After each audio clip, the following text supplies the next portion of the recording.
వీళ్ళతో ఒకసారి మాట్లాడదాం. వీరశేఖర్ గారు నమస్తే అండి. మ్యూట్ తీసి మాట్లాడండి, అన్మ్యూట్ చేసి మాట్లాడండి. వీరశేఖర్ గారు నమస్కారం. అంటే ఇప్పుడు ఈ ఎన్నికతో అటు వైఎస్ఆర్సీపీ కనుమరుగవబోతోందా? అందుకోసమే దీన్ని సవాల్గా టీడీపీ తీసుకుందా? సునీత వ్యాఖ్యలు లేదా సునీత ఈ మధ్య కాలంలో బయటికి రావడం ఎలా చూడాలి? వైఎస్ఆర్సీపీకి అదొక డ్రాబ్యాక్ ఏనా? మీ కామెంట్ ఏంటి? ముందుగా ప్రైమ్ లైవ్ వీక్షకులు అలాగే డిబేట్ లో పాల్గొన్న పెద్దలందరికీ నా నమస్కారం. పులివెందుల ఉప ఎన్నిక ఉప ఎన్నిక అంటే జెడ్పీటీసీ ఎన్నిక అనేది ఒక ప్రాధాన్యత సంతరించుకున్న పరిస్థితి.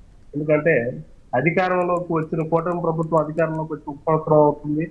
అలాగే జగన్మోహన్ రెడ్డి గారి ప్రస్థానం కూలిపోయి ఆయన 11 సీట్లకు పరిమితమైన పరిస్థితి కూడా ఇందులో ఉంది. కాబట్టి ఆయన ప్రభుత్వంపై ఈ మధ్య కొన్ని యాత్రలు చేసి అంటే కొన్ని చోట్ల కొన్ని పర్యటనలు చేసి ప్రభుత్వం యొక్క కూటమి ప్రభుత్వం ప్రజలలో విశ్వాసం కోల్పోయింది అని చేసిన వ్యాఖ్యలకి అనుగుణంగా అంటే రేపు రాబోయే తీర్పు అనుగుణంగా ఉండాలి అంటే ఖచ్చితంగా పులివెందుల్లో వైఎస్ఆర్సీపీ గెలవాల్సిన పరిస్థితి.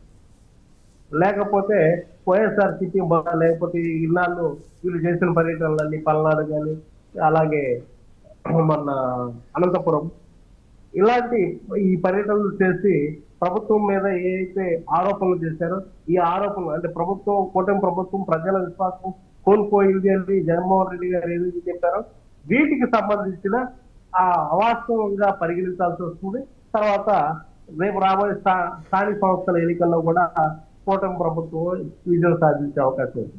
అలా కాకుండా ఇక్కడ వైఎస్ఆర్సీపీ కనుక విజయం సాధించిన పరిస్థితి కూటమి ప్రభుత్వం మీద వీళ్ళు చేస్తున్న ఆరోపణలో నిజం ఉంది అని చెప్పి వీళ్ళు ముందుకు పోయే అవకాశం ఉంటుంది.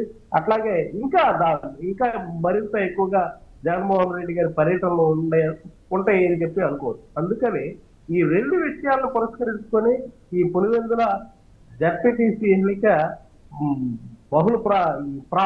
మహా ప్రాముఖ్యత సంతరించుకుంది అని చెప్పి మనందరం చెప్పుకోవచ్చు. అంటే అధికారులు పెద్ద అధికారులు దిగొచ్చి ఇక్కడ వీరశేఖర్ గారు ప్రజలందరూ తెలుసుకోవాల్సింది ఏంటంటే పులివెందుల ప్రజలు మాత్రం ఈ రాష్ట్రంలో అభివృద్ధిని ఈ రాష్ట్రానికి సంబంధించిన అన్ని చోట్లకి సంబంధించిన ఈ విషయాలన్నింటినీ పులివెందుల ప్రజలే నిర్ణయిస్తారనుకోవటం మాత్రం అది ప్రజాస్వామ్యం కాదు అని చెప్పి మనం తెలియజేయాల్సి. కాబట్టి పార్టీలకైతే ఈ పులివెందుల ఎన్నిక ఇంపార్టెంట్, కానీ ప్రజాస్వామ్యబద్ధంగా పులివెందుల ఎక్కడో ఒక చోట వాళ్ళు ఓట్లేసి గెలిపించినప్పుడు మాత్రాన పార్టీ ప్రభుత్వం మీద నమ్మకం లేకుండా పోయినట్లు లేకపోతే ఓట్లేసి గెలిపించకపోయినా వీళ్ళు చేసిన ఆరోపణలు నిజమైనట్లు కాదు అని చెప్పి మనం తెలుసుకోవాల్సిన అవసరం ఎంతైనా ఉందని చెప్పి నేను అనుకుంటాను.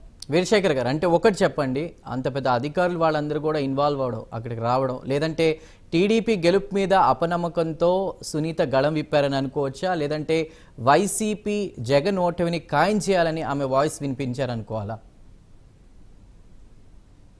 లేదు, ఖచ్చితంగా. ఎందుకంటే వాళ్ళు మొదటి నుంచి ఆరోపణలు చేస్తా ఉన్నారు. పరిస్థితి తనకి ఏదైతే అన్యాయం జరిగిందో ఏదైతే అక్కడ జరిగిన సంఘటనలు వెలుగులో రాలేదు, లేకపోతే సిబిఐ కేసు కూడా పూర్తిగా కొనసాగలేదు, లేకపోతే తనకు న్యాయం జరగలేదు, ఈ న్యాయాన్ని ప్రశ్నించే అవకాశానికి ఖచ్చితంగా ఉంటుంది.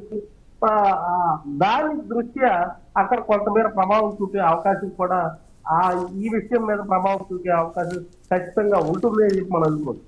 ఎందుకంటే అక్కడ స్థానికంగా అక్కడ చెందిన నేత కాబట్టి పులివెందుల ఈ రాజకీయ ప్రస్థానం వైఎస్ఆర్ రాజకీయ ప్రస్థానంలో రాజశేఖర రెడ్డి గారి రాజకీయ ప్రస్థానం వివేకానంద రెడ్డి గారికి కూడా అక్కడ భాగస్వామ్యం ఉంది కాబట్టి అక్కడ స్థానికంగా పులివెందులకు సంబంధించిన వ్యవహారం అంతా ఆయనే నడిపించేవాడు కాబట్టి ఆయనకు జరిగిన అన్యాయాన్ని అక్కడ స్థానికంగా ఉన్న ప్రజలు ఖచ్చితంగా వాళ్ళు మనసులో పెట్టుకుంటారు. వాళ్ళకి అవకాశం రాలేదు కాబట్టి ఇప్పటి వరకు చూపించే అవకాశం ఉండకపోవచ్చు, కానీ ఖచ్చితంగా ఈ ఎన్నికల్లో వాళ్ళ యొక్క వాయిస్ దీనికి తగిన వాస్తవంగా ఏదైతే జరిగి ఉంటుందో దానికి సంబంధించిన ఆ ఓటు ద్వారా వాళ్ళ యొక్క నిర్ణయాన్ని తెలియజేస్తారు, వాళ్ళ యొక్క మద్దతు తెలియజేస్తారని చెప్పి మనం అనుకోవచ్చు.